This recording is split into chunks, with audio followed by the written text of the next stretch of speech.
Alrighty, welcome back. This is Biggening Corporation, continuing on into our second week, and just a quick recap for folks joining in partway. We are building an incremental game using Business Central functionality and engine. The players will interact with the system using virtual employees, vendors, customers via bots, and we're going to turn this into an online competitive style game with a company for each player each season. So, where we left off last time, we had built the basic framework for purchasing a bot via wizard-based logic, although when we last left off with the finish functionality, we just popped a message to say this is where we would create a bot. So we're going to focus today on finishing that up, because I don't know about you, but I am keen to start getting some of the mechanics in place. So we're going to generate our bots, even though they're going to be initially a little malformed. We are also therefore going to retouch on something we mentioned at the end of the last episode, that we are going to have a random name pool to draw from for customers and vendors. I think that will be fun. And we're also going to try to build a beginning to how is our game heartbeat going to actually work. What's the functional strategy around that? So I'm looking forward to going into these today. It'll feel a little bit more like progress rather than setup. Okay, so as mentioned, where we last left off was in our page that is a navigate page, which effectively is a wizard. We had the final step, the finish button, pop a message saying that I would buy a bot now.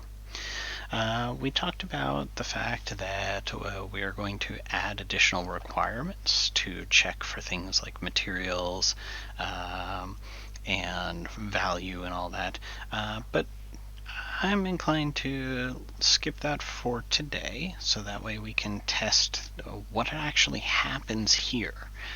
Let's not introduce the prerequisites for things that we don't even have the engine for. So we're going to create today a new bot code unit to help us out with some things. So nice and easy. This is going to be our Bcs Bot Management, because that's such a popular name in code unit functionality in Business Central development. So our bot management, we are going to create some different publicly callable functions, as well as probably some internal functions, and I suspect we're going to build a lot into this over time. So our first starting point is going to be a new procedure that is not local, because we're going to call it from elsewhere. We are going to purchase bot, and we'll say which template, which, if you recall, is a code 20 key. Great, and this is not brackets. Today is Monday, and I am still on vacation, so I still have a little bit of vacation brain. We'll probably also need some variables, such as our template. We are going to need the instance table that we are going to be making. Now, if you did not remember, we have the instance table set up, but one of the things that we also, this one is going to be per company, as is standard. However, our template table is data per company false. From a programming perspective, we don't have to do anything special about it. This will functionally be invisible, but this template table is shared across all companies, which is good. That's going to be helpful for us. But we don't have to do anything special between the two. It just handles that for us. Very handy, so we don't have to fight with any company changing or anything of that nature. One small thing I noticed earlier, I left the caption on this little throwaway auto-incrementing primary key field. Should be something other than my field, so we'll fix that bug while we're here. Okay, so now if we look at our bot instance table, this is going to be very, very similar to our bot template. We are going to have a few different pieces. For example, this bot has a designation and a name, and a few of the fields are a little bit different. So let's pop open both so we can see both here. We'll split that open to the right and declutter our workspace a little. So our template, we've got some base price, base power. So for now, we're going to be able to very easily just bring over the base price into the price, and we can bring the base power per day and operations per day over into the respective fields. Later, as we introduce the tier mechanic, we'll be changing this flow. But for now, it's a simple allocation. We are going to leave these upgrade codes blank for now, and we are also going to leave the assignment code blank for now. Eventually that will be very important and not allowed if it's a specific type, but we can ignore that for the moment. We are also going to, at some point, need to have a little function to generate our silly little designations, which are intended to be something along of, TK0014, some silly thing like that, just to give a sense of their bots, and that'll also be their defaulting name. Knowing that, we can also do on the designation field, we can do an onValidate that if the bot name is blank, then we'll set the bot name to equal designation. A very, very common design flow for Business Central is to create validation triggers on fields so that when something happens, regardless of where it's used, this is the logic that should apply. And then in our case, we're also saying that we will only set the bot name to the designation if it's blank, which is typically going to be the case when we're creating new ones. If we save our code unit, it magically, thanks to an extension of wonderfulness, magically renames itself. So, okay, now we need to get the which template.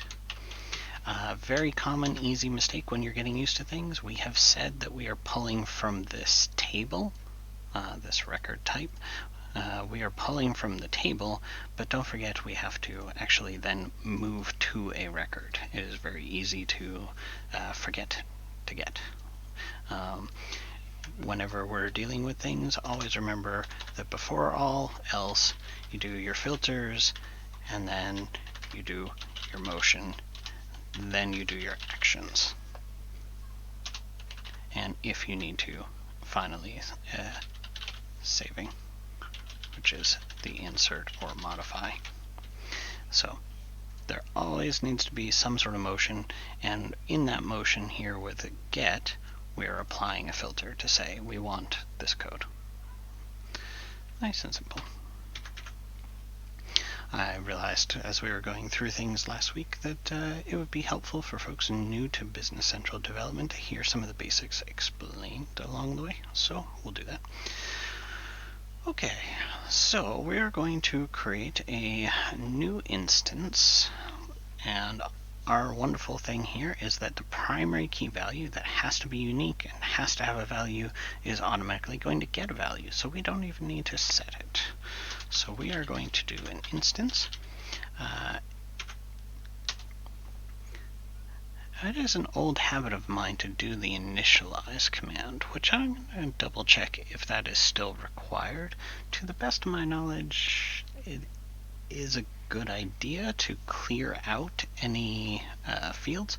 We might take a quick look at the docs on that to see if that's just an old habit that's stuck with me for a long time. But we are going to now go ahead and first of all, our bot type comes from the template bot type. Now, folks who are familiar with the Business Central development environment might note that our template for things like field 50 and 60 and 70 lines up numerically with our instance table 50, 60, and 70. So they might be wondering, why don't we do something like instance.transfer fields from our template?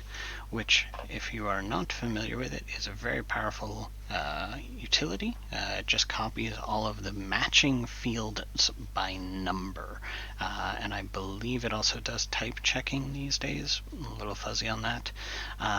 But you will definitely run into some errors if the tables are not designed to be a good match. In our case, our instance table, we've definitely got some different fields that will not line up nicely. 3 and 4 are not on our template. And if we added a new, say, Boolean to this table and numbered it 3, I believe we would run into an error code on doing a transfer field saying that a Boolean can't transfer to a code. Plus, we are later going to add a little more logic around this, that power per day is not necessarily going to directly come from the base power per day. And since we're doing some logic later on things, I did not want to do a direct transfer, even though effectively we're going to have a very similar flow on this. So our power per day is coming from the template power per day.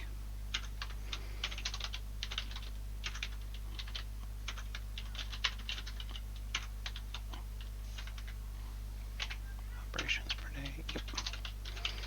And I believe price.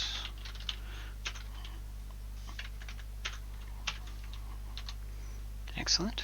Now, we are missing the designation process, so let's see what the most logical thing to do on this is. I don't think we can do random text, but we might be able to do something clever about it. Let's make a new little procedure. Generate designation.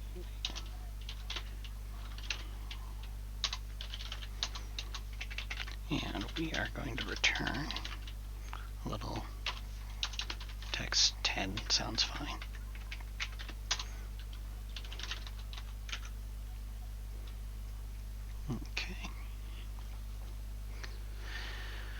Okay.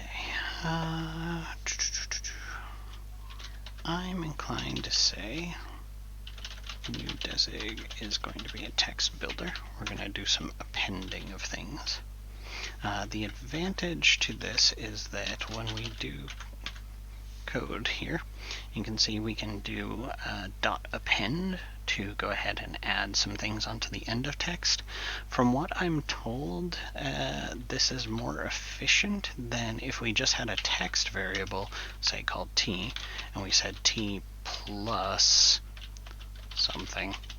I believe the text builder.append is more programmatically efficient than the string additive override here type thing. So we'll go ahead and do that. That's fine.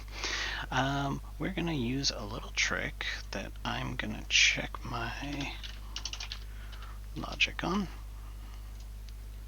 real quick here.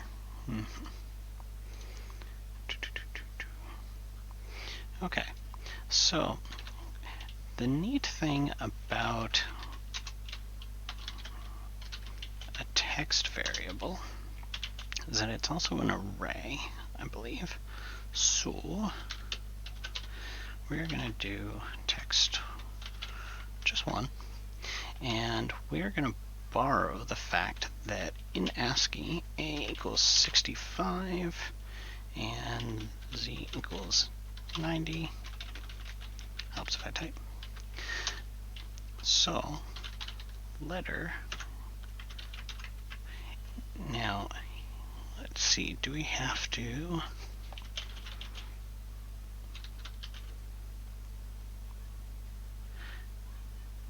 that's what I thought. Okay, cool, always good. Alright, so we have a random function that will return an integer up to a maximum ceiling. So we can abuse that a little bit and say, okay, well, this is going to generate a random number somewhere. So we could say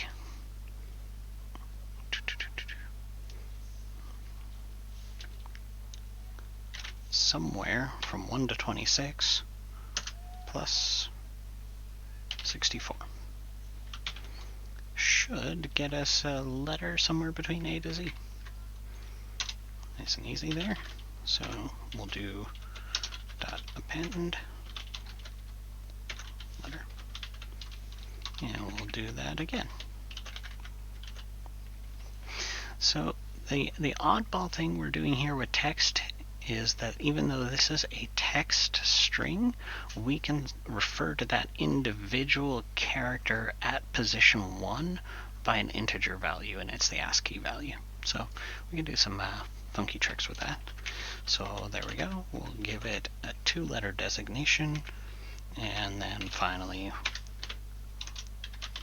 append a dash, and let's do, I don't know, 3-digit number after sounds fine.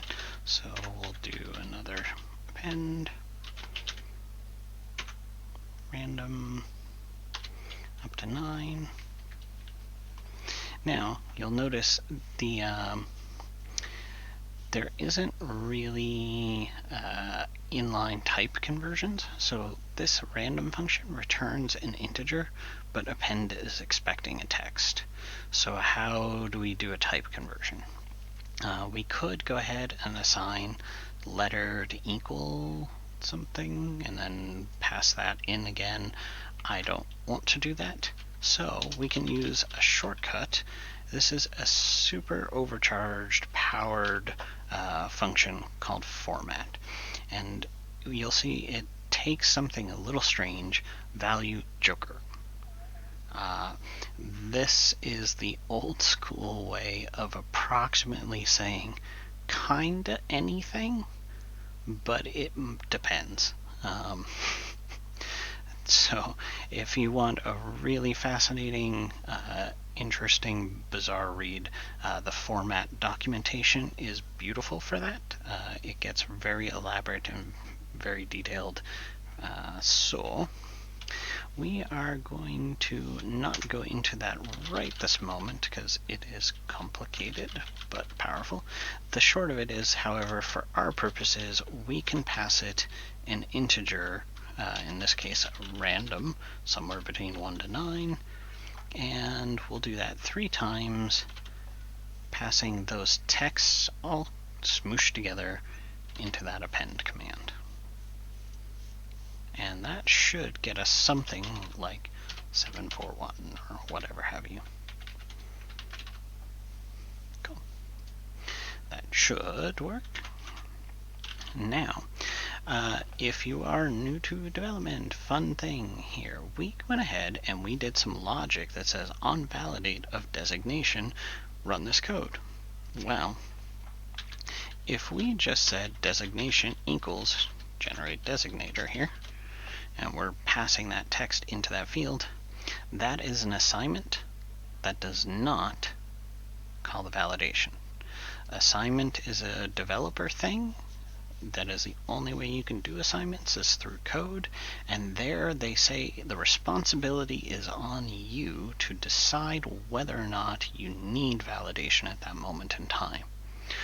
We definitely want validation, so the syntax of this is a little bit different. This would be the way we would do it if we wanted to circumvent or override that validation should not happen yet. But we in fact do want that, so we call a built-in function on all record tables called validate, which, as you can see, takes another wonderful field joker, new value joker, again, roughly any asterisk, depends on the type. So we can say for designation, and the reason it takes joker is we could try to validate 9 into that field, but you'll notice it's going to give us an error message of we can't inline convert integer to that type. So that's fine. That would be another case where we would wrap it in a format and do a manual conversion. So now we are validating the designation field, which sets the value and then calls this trigger. Later, when we get into more with eventing, on after validate is an event that will run after this code has run, which means that if we ever wanted to make a custom event that prevented this code from running, we would have to do something special in an event called onBeforeValidate. So, but we're going to spend a lot of time with eventing, so we'll get into that a little deeper with some more hands-on things. Now, we can go ahead and insert true this instance, and that will create a new instance in the company we're in of whatever bot we're dealing with. So that's pretty good, very simple, and in my mind I think it would be of benefit to go ahead and still give a message that the bot has been bought, purchased, created, whatever, as a feedback sort of thing. I think that's a benefit. So back here in our wizard, we are going to create a bot management variable, code unit.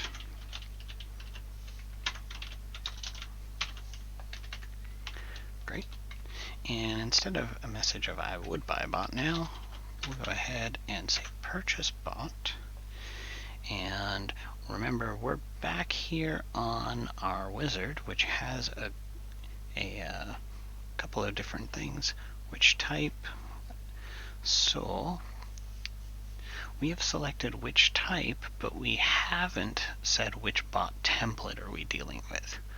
So we have a small issue here in that we don't have a bot template to choose from to pass to this function. And that is because later we are going to have the different bot tiers based off of which type we're working with. So this is a little bit of a temporary workaround we're going to need to come up with here, that we are going to say, and there is a generally recommended practice that can be enforced about the order of your variables in this list. Well, we can dive into that when we talk about some of the code cop functionality and the application testing functionality, but records are basically your top list items. So we're going to make a new record called bot template that we're going to use temporarily.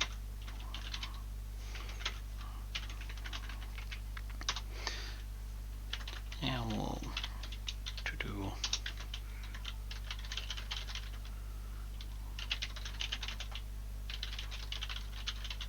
so. Okay. We'll note that down so that way we can easily find the to-do later. That'll be good. So what we're going to do now is we'll do a bot template dot set range, which is going to set ourselves a nice little filter on bot type to which bot type is currently selected. And if we find a bot template, whatever we find first, we'll use that. And we're going to go ahead and wrap this whole chunk of code in a begin end. There we go. So if we don't find a bot template, nothing's going to happen right now. So we will need to say, if we find a bot template that is that type, then we'll go ahead and we'll pass that to our purchase bot function.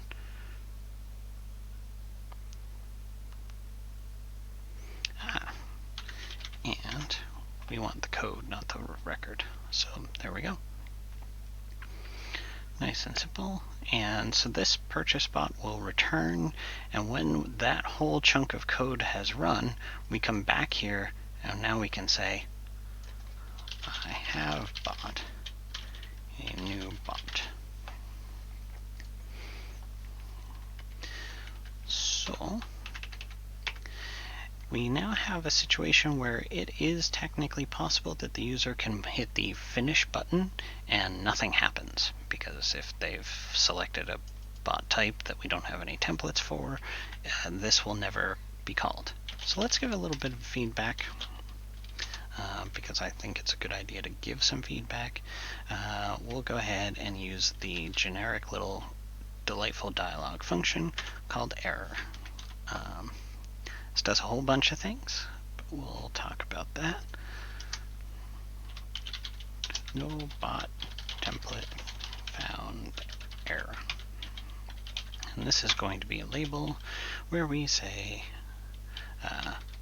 no bot template of type was found. There we go. Okay. Whenever you're creating labels in your code, they very much would prefer you to have a token at the end of it to indicate what type of label this is. These are commonly found in a couple of lists in the documentation online. In our case, we're doing an error message, so we'll go ahead and do that. And while we're at it, up here we pop a little message that says, I have bought a new bot. Well, that really should be down here. So we're going to say bot purchased message. Hopefully I'm remembering my suffix tokens correctly.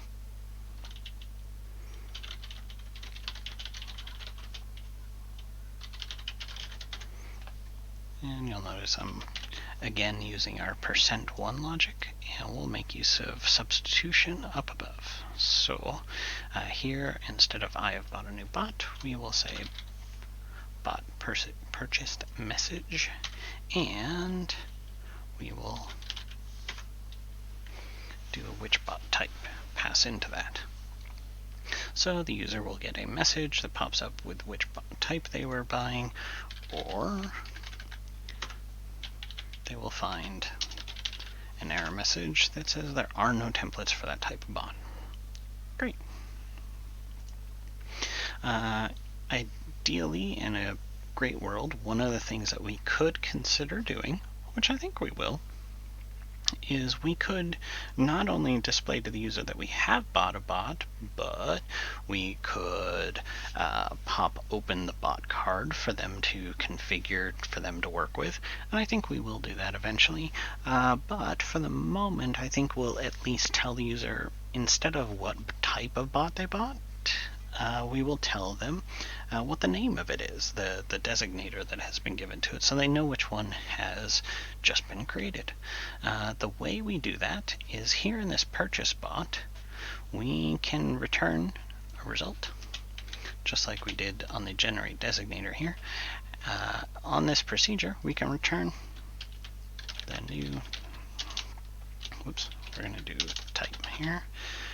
And we'll just do text 20, that should be fine. And all we have to do to make that life a little bit easier is now we exit with the instance designation. And there we go. Now this little function, when it's called, at least spits back the designator of what has been made. If something goes wrong in this process, that error will override these various steps, and that error will be displayed. So we now up here have this little bot management purchase bot. Well, if it works correctly, the message wouldn't be displayed, so we can actually cheat a little bit and go ahead and say that this function is our parameter to display. If an error happens, the message won't show. So that can be a very efficient way to do it. And instead of bot type of %1 purchased, we can just say bot %1 purchased, and that will show the designation of the new bot. Great. All right. So that should give us our steps on that. To give this a quick test drive now, my inclination is to go ahead and spin up a test company, which if you've never gone to the companies list in Business Central, this is where you generate that. And by creating a new company, you do create a lot of churn in the server and on the database. Same is true if you do copy, which does all the work of creating a new company and copies the data. So a lot of times if you're going to be making changes to this in any sort of production environment, one, be careful, know what you're doing, back everything up, but also think about what time of day you're doing this and if it's going to slow anyone down. We're very much in a test environment, so we can just call this now our test player 1. And that's fine. This will take a moment. It is creating, I think at last count, somewhat in the neighborhood of about 3,000 or 4,000 tables in the background. You'll notice while it's, if the system is validating information and it's having to think about it, and it hasn't officially completed doing things, they started adding this great little indicator here, these two little left-right arrows. That lets you know that the web client and the server underneath the web client are chatting, that information is going back and forth. If, for example, the working on it dialog hasn't popped up yet, it's a way of letting the user know things are still kind of in progress. I think that was a great feature add on their part. Historically, as we were entering data into a system, like for example, say a quantity field on an order, if the system kind of chugged for a moment on entering that quantity, you had no idea that it had taken that information in until something like this working on it pops up. So now we get that little delightful arrow to indicate something is going on. I like that. It's a very good choice. I know a couple of people on Twitter that I would say thank you to for that, because that's a good one. So now we've got a test company that we can go ahead and switch to, and you'll see now from our setup overview that test player 1 company has nothing in it at the moment. That's fine. We don't have any information building off of that list yet. But I would like to be able to throw away this bot instance data once we've tested it. So let's go ahead and do that. Great. And we can open up our bot list. And now we just created this company, so obviously this table is empty. Just as a reminder, the bot template list is across all the different entities, so we already have information that we had entered last time as part of the test. So we still need to streamline our ribbon a little bit here, because if we click new, it's going to give us it'll give us something, but it's nothing of use. We need to use our bot wizard. So one of the things that we are going to need to do is we're going to need to tidy up this action list up here in the navigation area and make sure that we aren't able to just directly edit, delete, and new, and that the buy bot button there's a tongue twister, is something that is quickly and readily available. So we'll go ahead and say sales. We have the resource check screen waiting for us, as well as the assignment to a customer screen waiting for us. But now we have finally our confirm step that we have our code on, but I would buy a bot now means that we haven't published. So always helpful to remember to send your code into the system before you test, right? Very easy to forget. So now, if we do our new buy bot, one of the little quirks that I thought I just would like to mention, because I think it's pretty interesting. I like it. It just takes some getting used to. You'll notice right now that we're on the role center. We open up the bot list. We get a card kind of aesthetic to the GUI. If we click out of it, it closes and drops us right back where we were. But that means that it doesn't use the full screen, and you'll note the ribbon looks like so. One of the curious things is that if we hit F5 and refresh on this page, we no longer get that card style UI. We in fact have a fairly different layout to the ribbon. It takes a little getting used to. I honestly think that's fun and useful, especially when we're looking at things like ledgers, places where we would really like it not to be scrunched up. So for example, in a traditional Business Central environment, you might go to a customer list, open a card, drill down to the ledger entries, drill into the applied entries, and now you're several cards deep and not making use of the screen real estate. Interestingly, an F5 can get you around that sometimes, so something to watch for. But now we'll go ahead and we get our message about bot purchased. That's interesting. Did we goof up something in our wizard? Did I misupdate our page? I was expecting our bot designation. So you can see here, we do get the right message, but we are not getting the name of the bot to come back from this. So, bot purchased. Let's see what's up with that. Okay, at this point we haven't even created a card, so we can see the designation on this is blank. If we were to have had something in here, RE-999, something like that, you'll see that that onValidate is called automatically by the page system. So we go ahead and we get that. We do get that it was this bot type, so something is a little off in our designation logic. Okay, that's fine. Nice and easy guess on my part is that I do call this function, but yep, nice and easy. As you saw up here, because I'm returning a value, I exit with that value. In this function, did we exit with that value? No, we did not. So, very common, easy mistake to watch out for.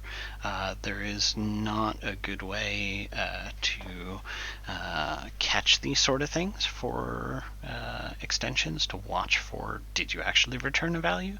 But they are getting clever about trying to assist with that. So some of the things are starting to look for that. These types of logical issues. But we are going to exit with this little toText function.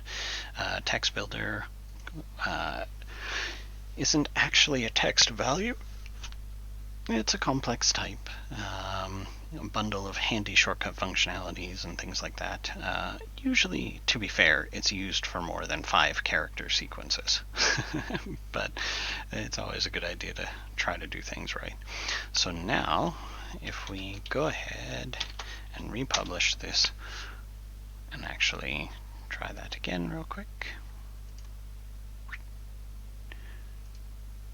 and we create a new document by bot, and this time we'll do, I don't know, purchasing sounds fine. And here we get our, I wanted to test that too, so good. No bot template of type purchasing was found. And that is correct. We have not as of yet set up some of the different bot templates. We only have sales. And there we go. There's our friend OH733. Perfect. And as we can see, the designation had come through. If you're wondering where did the designation go on the first one up here, I had started to enter that and then refreshed without letting it save. So there are some scenarios where you can accidentally goof yourself up a little bit. So that takes a little getting used to. Very rare, but I specifically was doing that, so that's fine. And we'll go ahead and delete our empty bot. Okay, so that gets us the beginning of we've made something. there's no settings on it because I haven't set up any of our templates. So let's say that this thing will take 10 power per day. I am not going to go crazy and try to tie this to wattages or kilowatt hours or anything like that. We're going to go with arbitrary numbers. I think that will make more sense and make things a little easier to deal with. So we'll say that this guy does a whopping 2 operations per day. He can only create 2 orders per day. He's a very slow thinking bot. Sounds good to me. Alright, so that gives us enough framework that we can start towards building our heartbeat engine, because after all, we need the bots to live, to do things, and we don't have anything in place that does anything with this information yet. I mentioned as an aside last time that our sales bots are going to be tied to individual entities. So for example, sales ties to customer, and we can look in the table here and see the relationship. For example, sales ties to customer, purchasing ties to vendor, and my plan is to as we move forward with tying the bots to customers, we are going to generate new customers. Right now there are none in this company, for example, but if we choose a sales bot, that should effectively tie it to a new customer we're going to generate. To that end, as I mentioned, I was going to do between episode a little something that gave us a random entity name pool from our little Mockaroo data generator site, because I think that's useful. The changes for this you'll find are already checked into the GitHub. It's just creating a very basic auto-incrementing table, just as we've done, with a few things like company name, contact name, email, address, very, very limited info, and a little list page to go with it. Since those are things we've already done and it's not very interesting, I did that off camera, but I think it is of benefit to do a little work on camera to show how we're going to populate that information. So in our test company here, just because it's a nice easy throwaway data location, let's do something called a configuration package. Once upon a time, this was part of a family of the system called Rapid Start. I don't know if they still refer to it that way. But configuration packages is an interesting and elaborate way of saying an import-export tool. So we're going to create a new config package called random entity against my entity name pool. It does it by table ID. So let's go ahead and expand that a little bit. Random entity names. I mostly want to show you how this works, but we're going to do this as mostly an off-camera so people can be surprised by some of the crazy company names that we've generated from our test data. You'll see that here in the tables I've entered my ID, and it recognizes that we have 5 fields in that table. That's automatically coming from the code here that we published. And now, if we export this package to Excel, it will export us a nice little template file that then we can add data into this. Into all this, we can skip the entry number column entirely because that is auto-assigned. We can copy and paste lots of information in here, and then we can re-import the package. I've gone ahead and prepped with our friend some test data. This is a pretty large file. I've got 3,000, I think, records. It's not huge compared to most general ledger imports and things like that. But the simple process on this is once we've exported it, we modify the Excel with the data we want, and then we import from Excel. And my prepared file here. We say OK, and it will warn you that data in the file will be imported and review all the information. And if you do close, it doesn't do anything, so try not to click through too fast. You want to do import up here in the top. and it lets you know that the package code must match. I did a dash instead of an underscore. Okay. My mistake. Yes. I'll rename this. Import.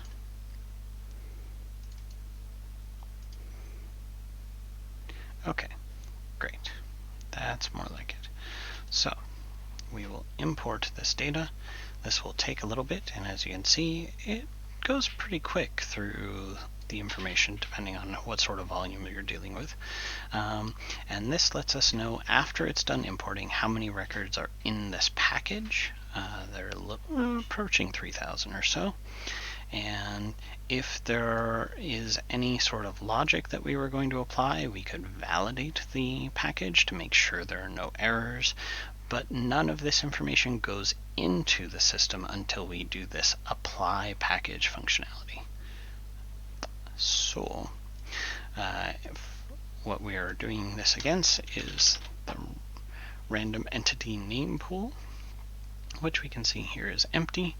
But if we process apply package chug chug chug, thankfully there's no data validation on this. It is just a setup table. It ran through one pass to do validation, and now it's doing the second pass to actually do the modifications. And there we go. It tells us one table processed, no errors found at all, inserted this many, and modified this many. So, great. So now, when I do some of the work with you all later about creating customers, we have a pool of data we'll be able to randomly pull from. So that's going to be fun. I look forward to working with teal bifurcated basic industries. Excellent. This is going to be very, very silly. Violet synergy finance. Beautiful. All right. So that is one of those little things that I'm going to be chugging along, kind of bits and pieces in the background while we're doing things, is getting some of that set up. But as mentioned, we need to do things with the heartbeat. Now, our main logic to how we're going to move forward in this was that we were going to work with time being each game day passing every 15 minutes or so. How are we going to do that?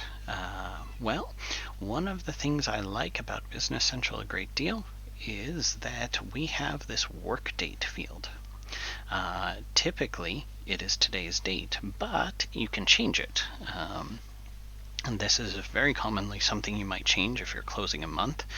Maybe on the 3rd you need to post all your transactions for the end of the previous month.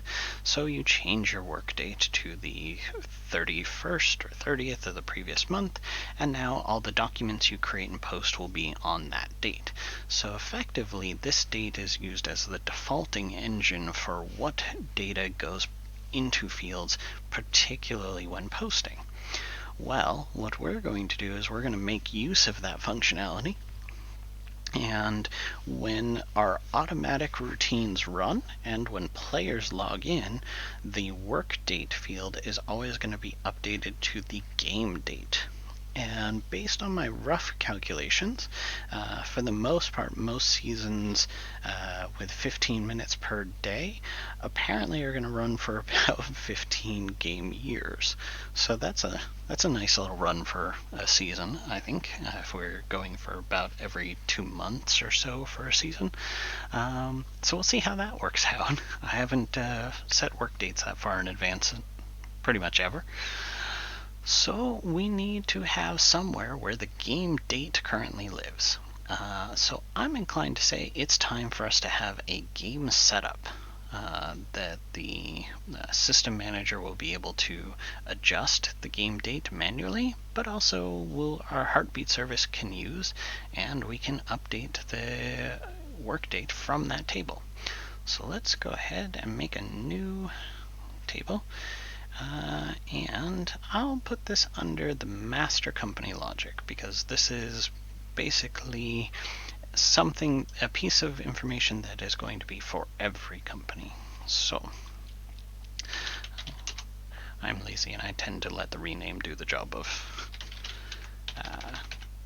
creating the file name. So we'll create BCS game setup. This will be the doozy. This will allow us to later on add all sorts of things, like, for example, what season number are we in, and those sort of things. So again, we'll just create a primary key, and this will be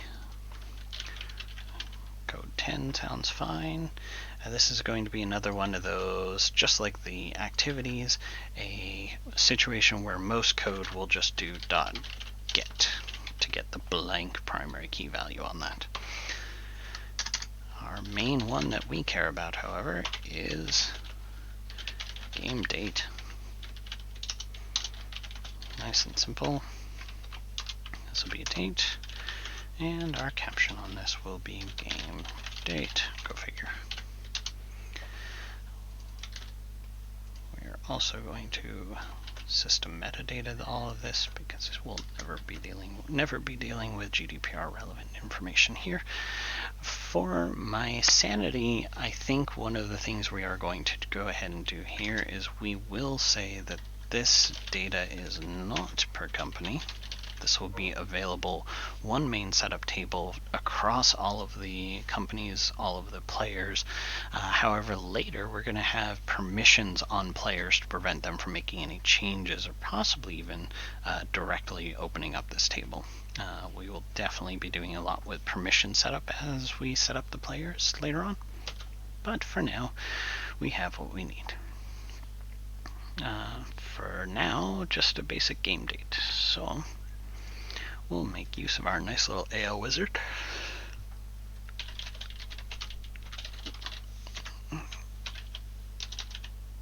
Alright, and I keep expecting tab to autocomplete to that, but click gets the job done. And we're going to do a card, and for now we'll just do a general fast tab. That sounds okay. We do not need primary key to be visible on the card, so we'll go ahead and finish that. This design strategy here of creating a primary key and then having some settings and a page that doesn't even show the primary key but having the settings is very standard for module setups, setups that are relevant to different parts of the system. So for example, if we look at sales and receivable setup, the same sort of structure is applied. We don't visibly see the primary key, but if we go under question mark to our helps and support, and we inspect the pages and data, for those of you who did not know, the page inspection will show you what table does this come from. And it specifically shows us that there is a primary key field, PK. This one is a code blank. So, yeah, we're just following a very standard design method for that. With the exception of we're doing ours across company, because that's what we need to do. Great. Okay, so we now need a couple of different pieces. In our main master company, we are going to want something that every 15 minutes ticks this game date up from whatever the current value is. Later on, we are going to want some routines that will go ahead and react in each of the children companies to go ahead and watch for those changing of dates and say, okay, hey, the game date just changed, now it's time for us to take action. So we're going to make a new master company object again, sum.il, and this is going to be another friendly little code unit. Let's call this BCS Master Heartbeat. I don't believe we can do captions on code units because they're not really displayed anywhere. So that's fine. Brilliant. Alright, this little code unit is going to be as simple as we can possibly make it. We are going to, whenever this runs,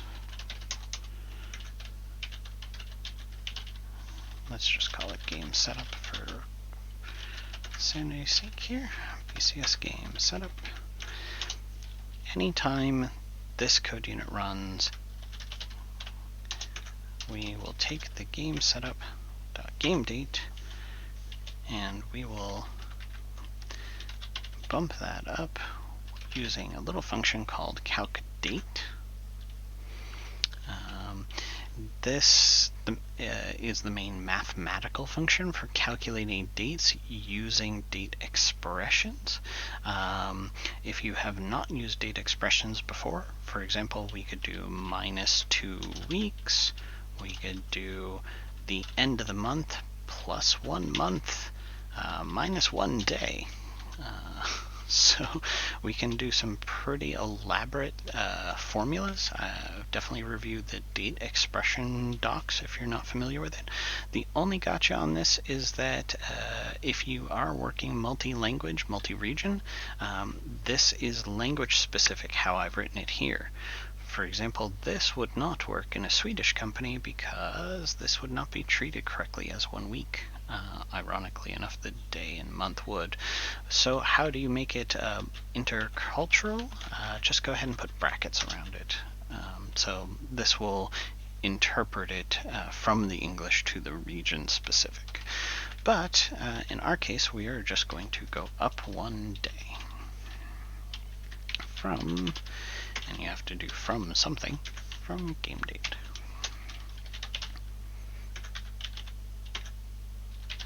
And there we are. So that's all this little code unit is going to do. Its only job is every time it runs, bump the game date up by 1 day. Sounds good to me. Now we need, in our master data company, a new entry into the job queue. And as I've mentioned, it's a little bit crazy. In the settings for the services, the Business Central administration environment, they will still, sometimes you'll see things referring to this as NAS, NAS from Navision Application Server, which used to be the engine that drove the job queue. That has quietly changed over time, and its current iteration is referred to as Task Scheduler. There does need to be a service in your environment configured to point to this database that has that task scheduler checked, or the job queue will never run. But we're all set there. The job queue is where we create entries, and those entries are what the task scheduler will do and how often they will do it. This can include reports, but we are doing code unit in this case. And if we do a lookup, we can see all the code units in the system. There's not so many compared to pages and tables, but there are still quite a few. If we wanted to, we could go ahead and search, which I bet there's only one for heart. We could also just punch in the number, which it would make sense that we would also need to publish before we could create an entry to point to it. So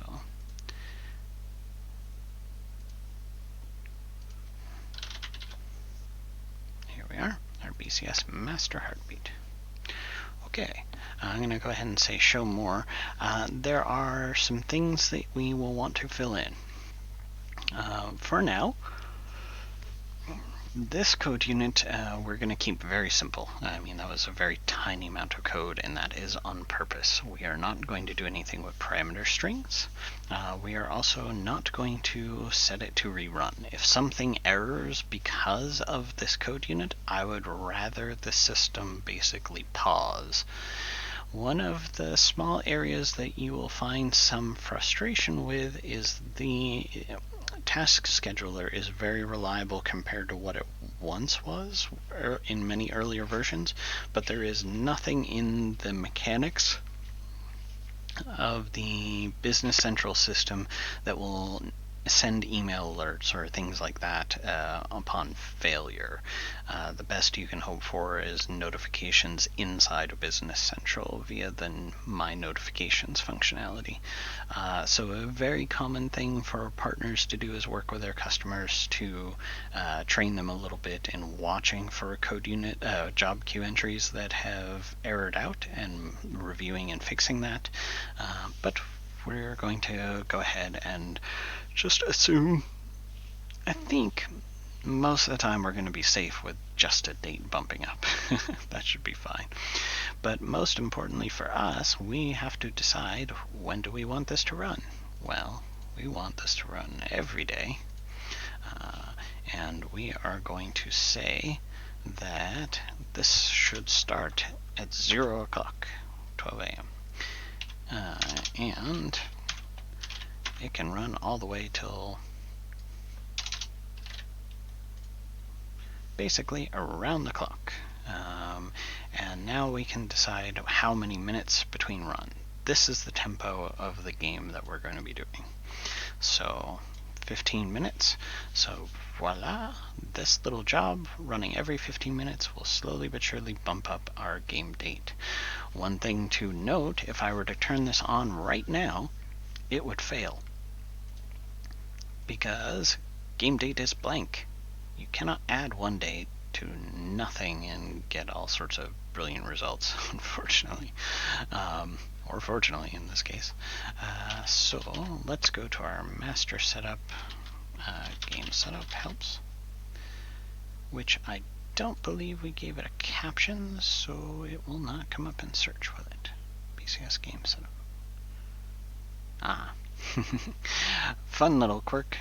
Here we've got a caption for it. It's not coming up in search. Why not?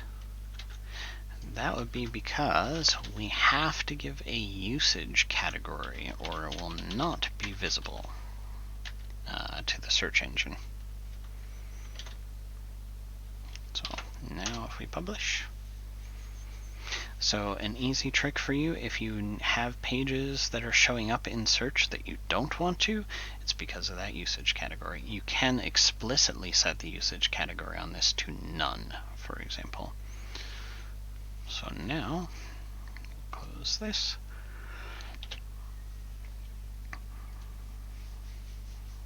Refresh. It would also error out at the moment because we don't even have a record. We haven't created the new entity. So here we are. Okay, now there's something. So we'll say 010120, which did not want to do. Brilliant. Okay. We'll start in January of this year. Sounds fine. Something to be aware of, it was something that I did not thinking about it, and it is incredibly easy to do. This would blow up everything.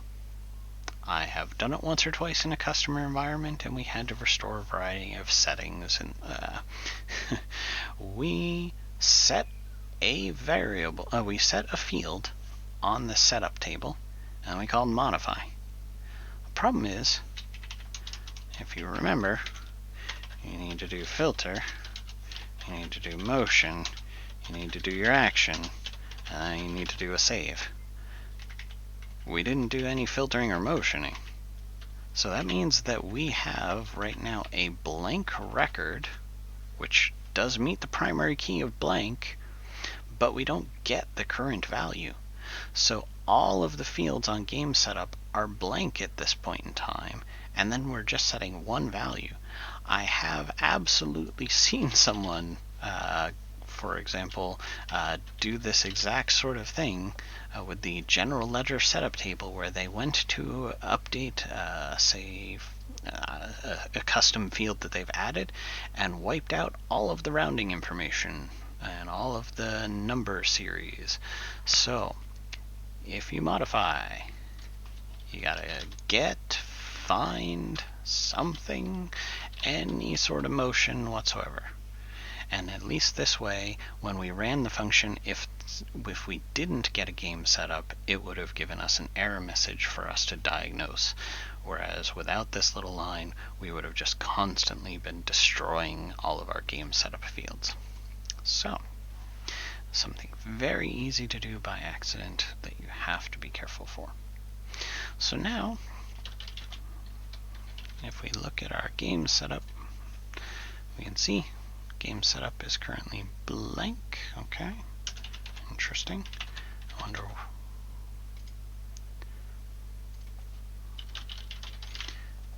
Perhaps.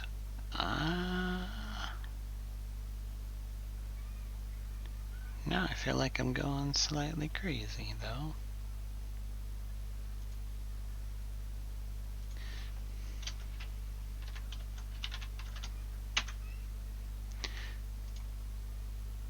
Okay. One of the little quirks of primary key blank records is that it's not always clear that you're not on something. And if you just start editing fields without actually hitting the create the new entry button, it doesn't tell you. It looks like everything's working just fine. So that was a little confusing there. So you can save yourself some issue around that if it's a setup table that you would put in production. In our case, this doesn't matter. The way you would handle that is you would do a nice little trigger on open page for this master setup. If not get, then insert. Real super simple way of, on the page opening, automatically making sure that we have a record for this setup table with a blank primary key. So, very common little trick to do this. We did this over on our activities page, and this one we went one further and made sure we were nice and tidy with a reset init insert, which probably would be better. So let's go ahead and bring that over. The reset, again, it's filters, making sure that there aren't any. Motion, action, and then apply. So, good stuff.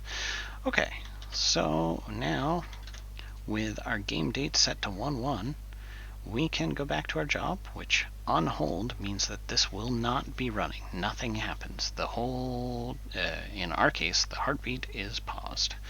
That's fine. So if we set this to ready, you'll see it sets the next earliest start time, in this case to pretty much immediately. If we come back here and look at this, this should, I believe, be quietly running away in the background, and we got an error. Okay, fantastic. That lets us take a look at how do we troubleshoot this. So if we now look at this, this job got an error. Well, okay, what kind of error did it get? We have a couple of different options for diagnosing that. We can just show the error. You cannot base a date calculation on an undefined date. So there's our little error that we are trying to do +1 day to a 0 day, and that's our problem. We can also see in our ledger entries that this has run once, and here's the info about the time it ran, how long it took, nicely scrunched up, and what the error message was. Okay, so I'm guessing that in this particular case we have not published with our get. So now that we have published with our get in place, we can go ahead and set this back to ready.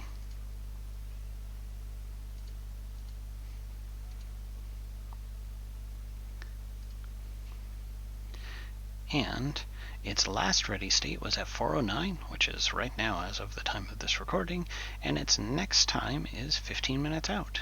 If we look at our log entries, we will see a success message. That job queue has run, so what we should now see is January 2nd in our game setup. And we do. Very lovely. Okay. So, our game now has the very beginnings of a pulse. Our next steps for this, which is probably where we're going to pick up tomorrow, will be to do something with that information. We're going to make it very, very simple, basic job over in our test company. We've got one sales bot set up, and we have a basic amount of power per day usage. I'm thinking that for players to be able to really analyze and make sure they're managing their power expenses correctly and that they're getting the most value and profitability from their bots, I think it would be useful for us to have a power usage ledger. And that way, from the bot instances, we will be able to drill down to that ledger to see how much power over time a bot has used. And then later we can add some fields onto that to indicate whether or not that has been billed and posted as an expense to our accounts payable. That'll give us the beating heart of charging players for power. So I think that's where we're going to go tomorrow. And I'm going to tinker around a little bit with the generation logic on customers so that we can tie some of our bot to different things. Oops. And list. I will also, between episodes, because it's not very interesting to watch someone just type values into things, create some basic entries for all the different bot types for our basic tier 1s so that we have some base values, and that way we can create the bots of different types tomorrow. And we will continue on with tomorrow creating a bot card for this bot, so that way we can update what customer it's assigned to. Maybe later on we'll be able to upgrade those bots from there and from the ribbon here, and we'll be able to navigate to its ledger entries. I think we're going to have a lot of fun later on hooking in different things to that bot, so that way we can look at cost versus profitability for sales, how expensive is a bot, and we can also think a little bit about the items that we talked about last time, the infrastructure of parts and how those will play into things, and we may even within the next day or two start playing around with our research tech tree so we can do upgrades. So lots to do. I think one of the hardest parts for me is not coding away on this off camera and trying to keep it all on camera. So, all right, I look forward to us doing something with now having our beating heart tomorrow, and I hope you all join me for that. Thanks for now. Take care.